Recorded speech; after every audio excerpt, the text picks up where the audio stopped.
Isolation ಮೂಮೆಂಟ್ಸ್ಗೆ switch ಆಗಿದ್ದೀನಿ. ಯಾಕಂದರೆ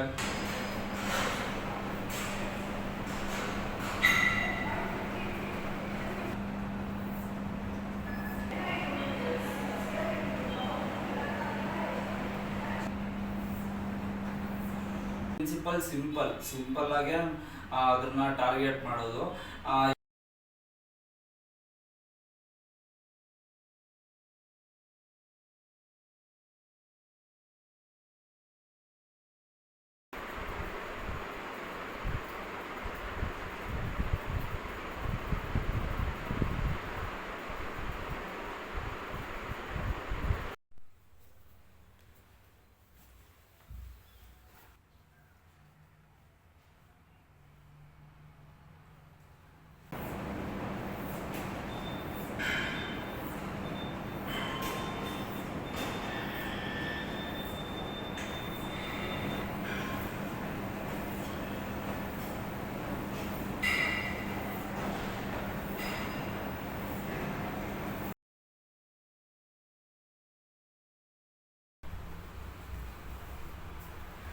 ನಮಸ್ಕಾರ ಗುರು, ಎಲ್ಲರಿಗೂ welcome to another blog. Very good afternoon.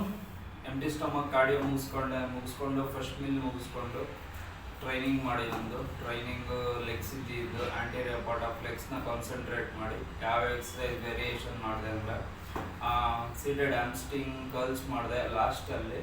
ಅದಾದಮೇಲೆ ಸೀಟೆಡ್ ಲೆಗ್ ಎಕ್ಸ್ಟೆನ್ಷನ್ ಮಾಡಿದೆ, ಮತ್ತು ಡಂಬಲ್ ಫ್ರಂಟ್ ಸ್ಕ್ವಾಟ್ ಮಾಡಿದೆ. ಅದಾದಮೇಲೆ ಆ್ಯಕ್ ಸ್ಕ್ವಾಟ್ ಫಸ್ಟಲ್ಲಿ ಮಾಡಿದೆ. ಫಸ್ಟು ಆ್ಯಕ್ ಸ್ಕ್ವಾಟ್ ಮಾಡ್ತೀನಿ ಹೆವಿ ಹೋಗಿ. ಅದಾದಮೇಲೆ ಸೀಟೆಡ್ ಲೆಗ್ ಎಕ್ಸ್ಟೆನ್ಷನ್ ಮಾಡಿದೆ. ಅದಾದಮೇಲೆ ಡಂಬಲ್ ಫ್ರಂಟ್ ಸ್ಕ್ವಾಟ್ ಮಾಡಿ ಲಾಸ್ಟಲ್ಲಿ ಹ್ಯಾಮ್ಸ್ಟ್ರಿಂಗ್ ಕಾನ್ಸಂಟ್ರೇಟ್ ಮಾಡೋಣ ಸ್ವಲ್ಪ ಅಂತ ಸೀಟೆಡ್ ಹ್ಯಾಮ್ಸ್ಟ್ರಿಂಗ್ ಕರ್ಲ್ಸ್ ಮಾಡಿದೆ. ಯಾವಾಗಲೂ ಇದೇನೆ ಮಾಡೋದು, ಬಟ್ ಪ್ರೋಗ್ರೆಸ್ ಮಾಡ್ಕೊಳಕ್ಕೆ ಇರ್ತೀನಿ, intensity volume.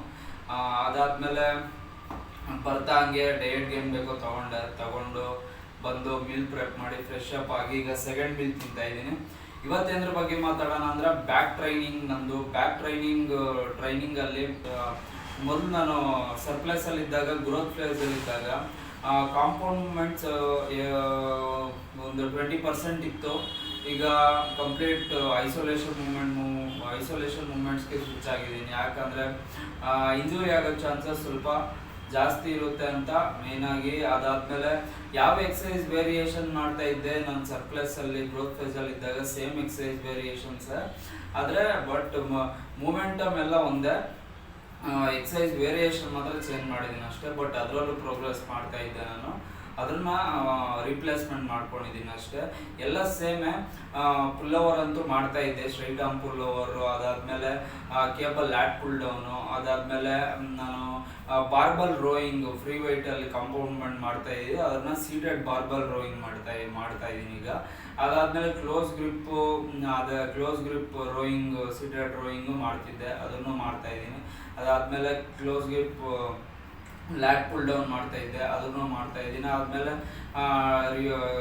Rear ಡೆಲ್ಟ್ಗೆ reverse ಪೆಕ್ಟರ್ flies. ಅದಾದಮೇಲೆ ಟ್ರ್ಯಾಪ್ಸ್ಗೆ ಕೇಬಲ್ ಸ್ಟ್ರಕ್ಸು, ಬಾರ್ಬಲ್ ಸ್ಟ್ರಕ್ಸ್ ಮಾಡ್ತಿದ್ದೆ. ಇವಾಗ ಕೇಬಲ್ ಸ್ಟ್ರಕ್ಸು ಮೇಯ್ನ್ ಚೆನ್ನಾಗಿ ಐಸೋಲೇಟ್ ಮಾಡ್ಬೋದು, ಮೈಂಡ್ ಮಸಲ್ ಕನೆಕ್ಷನ್ ಎಲ್ಲ ಜಾಸ್ತಿ ಇದೆ, ಅದಕ್ಕೋಸ್ಕರ. ಆಮೇಲೆ ರಿಸ್ಕ್ ಆಫ್ ಇಂಜುರಿ ಕಮ್ಮಿ ಇರುತ್ತೆ, ಅದಕ್ಕೋಸ್ಕರ ಎಲ್ಲ ಐಸೋಲೇಷನ್ ಮೂಮೆಂಟ್ಸ್ ಎಲ್ಲ ಸ್ವಿಚ್ ಆಗಿದ್ದೀನಿ. ನಾನು ಯಾವಾಗಲೂ ಕಟ್ಟಲ್ಲಿ ಇದ್ದಾಗ ಇದೇ ಥರನೇ ಮಾಡೋದು, ಇವಾಗಲೂ ಅದೇ ಥರ ಮಾಡ್ತೀನಿ. ಬಟ್ ಅದಕ್ಕೆ ಮುಂಚೆ ಈ ಎಕ್ಸಸೈಸ್ ವೇರಿಯೇಷನ್ ಮಾಡ್ತಿದ್ದೆ, ಅದರಲ್ಲೂ ಪ್ರೋಗ್ರೆಸ್ ಮಾಡ್ತಿದ್ದೆ. ಈಗ ಸ್ವಿಚ್ ಆಗಿದ್ದೀನಿ ಅಷ್ಟೇ. ಅದಾದಮೇಲೆ ರಿಯರ್ ಡೆಲ್ಟ್ಸ್ ಮತ್ತು ಟ್ರ್ಯಾಪ್ಸ್ ಯಾಕೆ ಬ್ಯಾಕ್ ಡೇ ದಿನ ಮಾಡ್ತೀನಿ ಅಂದರೆ ಪೋಸ್ಟೀರಿಯರ್ ಪಾರ್ಟ್ ಆಫ್ ಅಲ್ಲಿ ಇರೋದ್ರಿಂದ ಕಂಪ್ಲೀಟ್ ಇವಾಗ ಬ್ಯಾಕ್ ಅನ್ನೋದು ದೊಡ್ಡ ಮಸಲ್ ಆಗಿರೋದ್ರಿಂದ ನಾವು ಬ್ಯಾಕ್ ಗ್ರೋ ಮಾಡಬೇಕಂದ್ರೆ ಬೇರೆ ಬೇರೆ ಆ್ಯಂಗಲಿಂದ ಕಾನ್ಸಂಟ್ರೇಟ್ ಮಾಡಬೇಕು, ಜಾಸ್ತಿ ಮಸಲ್ಸ್ ಇರೋದ್ರಿಂದ. ನನ್ನ ಪ್ರಿನ್ಸಿಪಲ್ ಸಿಂಪಲ್ ಆಗಿ ಅದನ್ನ ಟಾರ್ಗೆಟ್ ಮಾಡೋದು.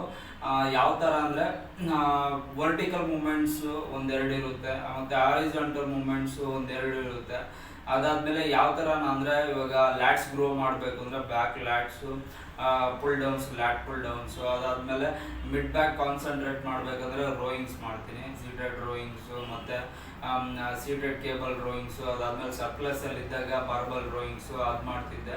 ಅದಾದ್ಮೇಲೆ ಅಪ್ಪರ್ ಬ್ಯಾಕ್ ಕಾನ್ಸಂಟ್ರೇಟ್ ಮಾಡಬೇಕು ಅಂದರೆ ಟ್ರ್ಯಾಪ್ಸ್ ಕಾನ್ಸಂಟ್ರೇಟ್ ಮಾಡಬೇಕು. ಟ್ರ್ಯಾಪ್ಸ್ ಕಾನ್ಸಂಟ್ರೇಟು ಮಾಡಿದಾಗ ಯಾವ್ದು ಮಾಡ್ಬೋದು, ಬಾರ್ಬಲ್ ಸ್ಟ್ರಕ್ಸ್ ಮಾಡ್ಬೋದು. ಈಗ ಮಾಡ್ತಾ ಇದ್ದೀನಿ ಕೇಬಲ್ ಬಾರ್ ಸ್ಟ್ರಕ್ಸು. ಚೆನ್ನಾಗಿ ಮೈಂಡ್ ಮಸಲ್ ಕನೆಕ್ಷನ್ ಆಗಲಿ ಅದೆಲ್ಲ ಫೀಲ್ ಆಗ್ತಾ ಇದೆ. ಅದಕ್ಕೋಸ್ಕರ ಬೆಟರ್ ಇನ್ವಾಲ್ವ್ಮೆಂಟು ಅಷ್ಟೇ, ಸ್ಟ್ರೆಚ್ಚು ಅಷ್ಟೇ ಬೆಟರಾಗಿ ಫೀಲ್ ಆಗುತ್ತೆ. ಇವಾಗ ಐಸೋಲೇಷನ್ ಮೂಮೆಂಟ್ಸು ಮಿಷಿನ್ಸಲ್ಲಿ ಮಾಡಿದ್ರೆ ಸ್ಟೆಬಿಲಿಟಿ ಆಗಿರ್ಬೋದು, ಅದೇನು ಪಾಸ್ಚರು ಫಾರ್ಮು ಎಲ್ಲ ಸ್ಟೇಬಲ್ ಆಗಿರುತ್ತೆ. ಅದಕ್ಕೋಸ್ಕರ ಇನ್ನು ನನಗೆ ಸರ್ಪ್ಲಸಲ್ಲಿ ಇದಕ್ಕಿನ್ನ ಈಗ ಡೆಫಿಸಿಟಲ್ಲಿ ಕಟ್ ಮಾಡ್ತಾ ಇರೋದಕ್ಕೆ ಇನ್ನು ಗ್ರಿಪ್ ಸ್ಟ್ರೆಂತ್ ಆಗಲಿ ಮತ್ತು ಪ್ರೋಗ್ರೆಸ್ ಆಗಲಿ, ಕಾನ್ಸಂಟ್ರೇಷನ್ ಆಗಲಿ, ಮೈಂಡ್ ಮಸಲ್ ಕನೆಕ್ಷನ್ ಫೀಲ್ ಆಗಲಿ ಸಖತ್ ಚೆನ್ನಾಗಿ ಬೆಟರ್ ಆಗಿದೆ. ಯಾವಾಗಲೂ ಅಷ್ಟೇ ಕಟ್ಟಲ್ಲಿದ್ದಾಗ ಬೇರೆಯವ್ರಿಗೇನೋ ಗೊತ್ತಿಲ್ಲ, ಸೇಮ್ ನಮಗೆ ಇದೇ ಥರನೇ ಆಗೋದು. ಗ್ರಿಪ್ ಸ್ಟ್ರೆಂತ್ ಆಗಲಿ ಅದಾದಮೇಲೆ ಇನ್ನೂ ಬೆಟರ್ ಅನಿಸುತ್ತೆ. ಇನ್ನೂ ವರ್ಕೌಟ್ ಮಾಡೋವಾಗ ಫೀಲ್ ಆಗಲಿ ಒಂದೊಂದು ಮಸಲು ಟಾರ್ಗೆಟ್ ಮಾಡ್ತೀವಿ ಅಂತ ನನಗೆ ಫೀಲ್ ಆಗುತ್ತೆ. ಯಾವಾಗಲೂ ಕಟ್ಟಲ್ಲ ಅಷ್ಟೇ, ಬೇರೆಯವ್ರಿಗೇನೋ ಗೊತ್ತಿಲ್ಲ, ಸೇಮ್ ನಮ್ಗೆ ಈ ಥರನೇ. ಸರ್ಪ್ಲಸಲ್ಲಿ ಇದ್ದಾಗ ವೆಯ್ಟ್ಸ್ ಮೂವ್ ಮಾಡ್ಬೋದು, ಚೆನ್ನಾಗಿ ಮೂವ್ ಮಾಡ್ಬೋದು. ಅದಾದಮೇಲೆ ಈಗ ವೆಯ್ಟ್ಸ್ ಏನು ನಮ್ಮದು ಇಂಟೆನ್ಸಿಟಿ ಏನು ಡ್ರಾಪ್ ಆಗಿಲ್ಲ, ಸೇಮ್ ಅದೇ ಇಂಟೆನ್ಸಿಟಿಯಾಗಿ ಹೋಗ್ತಾ ಇದ್ದೀನಿ. ಅದೇ ಮೇನ್ ಸಿಗ್ನೇಚರ್ ಬಂದು ಮಸಲ್ ಪುಟ್ ಆನ್ ಮಾಡಿದ್ದೀವಿ ಅನ್ನೋದನ್ನ ಇಂಟೆನ್ಸಿಟಿ ಏನು ಡ್ರಾಪ್ ಆಗ್ದಿರೋ ಹೋಗ್ತಾ ಇರ್ತವೆ. ನನಗಿಂತ ಸ್ವಲ್ಪ ಲೋ ಎನರ್ಜಿ ಏನಾದರೂ ಅದು ಇದು ಏನಾದರೂ ಇದ್ದರೆ ಅವಾಗ ಸ್ವಲ್ಪ ವಾಲ್ಯೂಮ್ ಸ್ವಲ್ಪ ಕಮ್ಮಿ ಆಗ್ತದೆ ಅಷ್ಟೇ. ಅದಾದಮೇಲೆ ಅದೇ ಕಟ್ಟಲ್ಲಿದ್ದಾಗ ಈಗ ಬೆಟರ್ ಮೈಂಡ್ ಮಸಲ್ ಕನೆಕ್ಷನ್, ಒಂದೊಂದು ಮಸಲ್ಲು ಟಾರ್ಗೆಟ್ ಆಗ್ತಾರೋ ನನಗೆ ಫೀಲ್ ಆಗ್ತೈತೆ. ಅದಾದಮೇಲೆ ಅದೇ ಬ್ಯಾಕ್ ಟ್ರೈನಿಂಗ್ ಬಗ್ಗೆ ಹೇಳ್ತಾ ಇದ್ನಲ್ಲ, ಅದೇ ನಂದು ಬ್ಯಾಕ್ ಟ್ರೈನಿಂಗ್ ಸಿಂಪಲ್ ಇರೋದು. ಇವಾಗ ಟ್ರ್ಯಾಪ್ಸ್ ಟ್ರೈನ್ ಮಾಡಿದ್ರೆ, ಅಪ್ಪರ್ ಟ್ರ್ಯಾಪ್ಸ್ ಟ್ರೈನ್ ಮಾಡಬೇಕು ಅಂದರೆ ಹಿಂಗೆ ಮೇಲೆಯಿಂದ ಪೋಸ್ಟೀರಿಯರ್ ಪಾರ್ಟ್ ಆಫ್ ಬ್ಯಾಕ್ ಮೇಲೆಯಿಂದ ನಾವು ಹೇಳ್ತೀನಿ. ಅಪ್ಪರ್ ಟ್ರ್ಯಾಪ್ಸ್ ಟ್ರೈನ್ ಮಾಡಬೇಕಂದ್ರೆ ಸ್ಟ್ರಕ್ಸ್ ಮಾಡ್ತೀನಿ. ಆಮೇಲೆ ರಿವರ್ಸ್ ಪೆಕ್ಟೆಡ್ ಫ್ಲೈಸ್, ರಿಯರ್ ಡೆಲ್ಟ್ ಹಿಂದೆ ಪೋಸ್ಟೀರಿಯರ್ ಪಾರ್ಟ್ ಆಫ್ ಇರೋದ್ರಿಂದ ಅದು ಟಾರ್ಗೆಟ್ ಮಾಡಿದ್ರೆ ಒಂದು ಎಸ್ಥೆಟಿಕ್ ಲುಕ್ ಬರೋದು. ರಿವರ್ಸ್ ಪೆಕ್ಟೆಡ್ ಫ್ಲೈಸು, ಫೇಸ್ ಫುಲ್ಲು ಅದೇ ಮಾಡ್ತೀನಿ, ಅದನ್ನು ಪ್ರೋಗ್ರೆಸ್ ಮಾಡ್ಕೊಂಡು ಹೋಗ್ತೀನಿ. ಅದಾದಮೇಲೆ ಅದು ರಿವರ್ಸ್ ಪೆಕ್ಟೆಡ್ ಫ್ಲೈಸ್ ಮಾಡೋದ್ರಿಂದ ಅದು ರೋಂಬಾಯ್ಡ್ಸು ಕಾನ್ಸಂಟ್ರೇಟ್ ಆಗುತ್ತೆ, ಮಿಡಲ್ ಟ್ರ್ಯಾಪ್ಸು ಕಾನ್ಸಂಟ್ರೇಟ್ ಆಗುತ್ತೆ, ಆಮೇಲೆ ಲೋವರ್ ಟ್ರ್ಯಾಪ್ಸು ಕಾನ್ಸಂಟ್ರೇಟ್ ಆಗ್ತದೆ. ಅದಾದಮೇಲೆ upper back concentrate back, close grip ಲ್ಯಾಟ್ full down. ಅದಾದಮೇಲೆ ಇನ್ನೊಂದು ಲ್ಯಾಟ್ಸ್ ಕಾನ್ಸಂಟ್ರೇಟ್ ಮಾಡಬೇಕು ಅಂದರೆ ಅದೇ ಕೇಬಲ್ ಬಾರ್ ಲ್ಯಾಟ್ ಪುಲ್ ಡೌನ್ ಮಾಡ್ತೀನಿ. ಅದಾದಮೇಲೆ ಮ್ಯಾಗ್ ಗ್ರಿಪ್ ಲ್ಯಾಟ್ ಪುಲ್ ಡೌನ್ ಮಾಡ್ತೀನಿ. ಆಮೇಲೆ ಮಿಡ್ ಬ್ಯಾಕ್ ಕಾನ್ಸಂಟ್ರೇಟ್ ಮಾಡಬೇಕು ಅಂದರೆ ರೋಯಿಂಗ್ ಎಕ್ಸಸೈಸಸ್ಸು ಜಾಸ್ತಿನೇ ಮಾಡ್ತೀನಿ. ಈಗ cable bar, seated cable bar rowing, pronated, supinated ಬೇರೆ ಬೇರೆ ಆ್ಯಂಗಲಿಂದ ಟಾರ್ಗೆಟ್ ಮಾಡಿದ್ರೆ ಬೆಟರ್, ಇನ್ನೂ ಇನ್ವಾಲ್ವ್ಮೆಂಟ್ ಚೆನ್ನಾಗಿರುತ್ತೆ. ಬೇರೆ ಆ್ಯಂಗಲಿಂದ ಕಾನ್ಸಂಟ್ರೇಟ್ ಮಾಡಿದ್ರೆ ಇನ್ನೂ ಬೆಟರ್ ಅನಿಸುತ್ತೆ. ಅದಾದಮೇಲೆ ನಾವು ಲೋವರ್ ಬ್ಯಾಕ್ ಟ್ರೈನ್ ಮಾಡಬೇಕಂದ್ರೆ ಹೈಪರ್ ಎಕ್ಸ್ಟೆನ್ಷನ್ ಮಾಡ್ಬೋದು. ಆಮೇಲೆ ಆಡಿಯಲ್ಸು, ಡೆಡ್ ಲಿಫ್ಟು ಆ ಥರ ಎಲ್ಲ ಮಾಡಿದಾಗ ಮೇಯ್ನಾಗಿ 80% ನಾವು ಡೆಡ್ ಲಿಫ್ಟು, ಆಡಿಯಲ್ಸ್ ಎಲ್ಲ ಮಾಡಿದ್ರೆ ನಮ್ಮದು ಲೋವರ್ ಪೋಸ್ಟೀರಿಯರ್ ಚೈನ್ ಕಾನ್ಸಂಟ್ರೇಟ್ ಆಗೋದು. ಬಟ್ ಈ ಸ್ವಲ್ಪ ಕಾನ್ಸಂಟ್ರೇಟ್ ಮಾಡ್ಬೋದು, ಲೋವರ್ ಬ್ಯಾಕ್ ಇನ್ವಾಲ್ವ್ ಆಗ್ತೈತೆ. 80% ಲೋವರ್ ಪೋಸ್ಟೀರಿಯರ್ ಚೈನ್ ಕಾನ್ಸಂಟ್ರೇಟ್ ಆಗೋದು.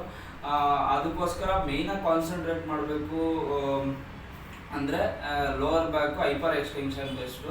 ನನಗೆ ಆವಾಗಲಿಂದ ಆರ್ಡಿಯಲ್ಸು, ಡೆಡ್ ಲಿಫ್ಟ್ ಎಲ್ಲ ಮಾಡಿ ರೂಢಿ. ಅದಕ್ಕೋಸ್ಕರ ಅದೇ ಲೆಗ್ಸ್ ಪೋಸ್ಟೀರಿಯರ್ ಚೈನ್ ಆಫ್ ಇದ್ದಾಗ ಶನಿವಾರ ಹೊತ್ತು ಮಾಡ್ತೀನಿ.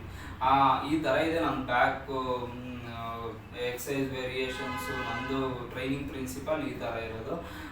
ಅದಾದಮೇಲೆ ಅದಕ್ಕೋಸ್ಕರ ಈಗ ಐಸೋಲೇಷನ್ ಮೂಮೆಂಟ್ಸ್ ನಂಗೆ ಮೇಯ್ನ್ ಕ್ಲೀನಾಗಿ ಐಸೋಲೇಟ್ ಮಾಡ್ಬೋದು. ಟಾರ್ಗೆಟೆಡ್ ಮಸಲ್ಲು ಅದು ಮಿಷಿನ್ಸ್ ಆಗಿರೋದ್ರಿಂದ ನಮ್ಮ ಪಾಸ್ಚರು ಫಾರ್ಮ್ ಎಲ್ಲ ಅದು ಸ್ಟೇಬಲ್ ಆಗಿರೋದ್ರಿಂದ ಕ್ಲೀನಾಗಿ ಕಾನ್ಸಂಟ್ರೇಟ್ ಆಗ್ತದೆ. ಆದಮೇಲೆ ಕಾಂಪೌಂಡ್ ಮೂಮೆಂಟ್ ಅಂದರೆ ನನಗೆ ಇರೋದು ಪುಲ್ಲಪ್ಸು. ಎಕ್ಸಸೈಸ್ ವೇರಿಯೇಷನ್ಸ್ ಆಗಿದ್ದಾಗ ಸ್ಟಾರ್ಟಿಂಗು ಪುಲ್ಲಪ್ಸ್ ಮಾಡ್ತೀನಿ. ಅದಾದಮೇಲೆ ಪ್ರತಿ ಎಕ್ಸಸೈಸ್ ವೇರಿಯೇಷನ್ ಆದ್ಮೇಲೆ ಪುಲ್ಲಪ್ಸ್ ಮಾಡ್ತೀನಿ, ಕಾಂಪೌಂಡ್ ಮೂಮೆಂಟ್ಸು. ಅದರಿಂದ ಎಲ್ಲ ಕಾನ್ಸಂಟ್ರೇಟ್ ಆಗ್ತದೆ.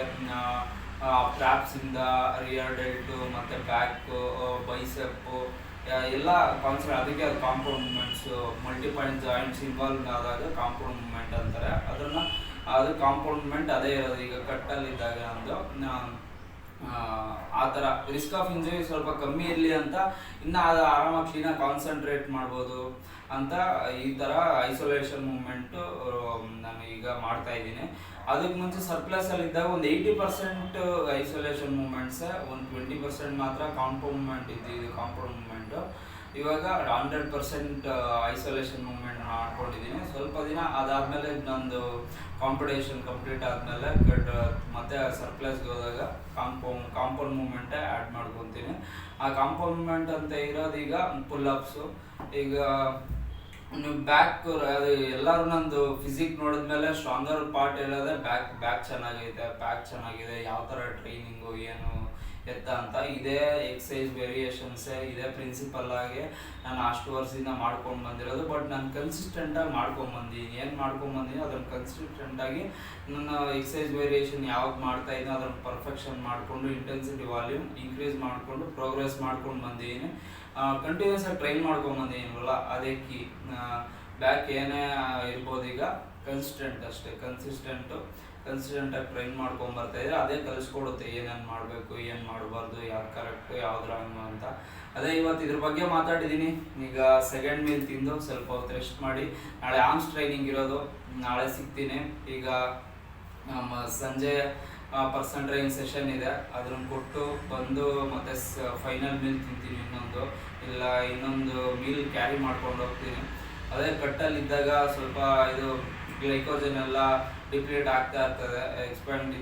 ನಾವು ಎನರ್ಜಿ ಎಕ್ಸ್ಪೆಂಡಿಚರ್ ಆಗ್ತಾ ಇದ್ದಾಗ ಅವಾಗ ಸ್ಟೋರ್ ಮಾಡ್ತಾ ಇರಬೇಕು ಗ್ಲೈಕೋಜನ್ನ. ಏನಾದರೂ ಫುಡ್ ತಿಂತಾ ಇರಬೇಕು. ಈಗ 2 to 3 ಮೀಲ್ ಕೊಡ್ತಾ ಇದ್ದೆ, ಈಗ ಒಂದು 4 ಮೀಲ್ ಕೊಡ್ತೀನಿ ಅಷ್ಟೇ. ಅದೇ ಇನ್ನೊಂದು ಬೇಕು ಅಂದರೆ ಇನ್ನೊಂದು ಮೀಲ್ ಕ್ಯಾರಿ ಮಾಡ್ಕೊಂಡು ಹೋಗ್ತೀನಿ, ಅಲ್ಲೇ ಒಂದು ಮೀಲ್ ತಿಂತೀನಿ.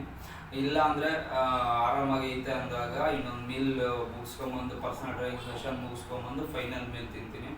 ಮತ್ತೆ ಸಿಗ್ತೀನಿ ನಾಳೆ ಆರ್ಮ್ಸ್ ಟ್ರೈನಿಂಗ್ ಇರೋದು, ನಾಳೆ ಮತ್ತೆ ಸಿಗ್ತೀನಿ.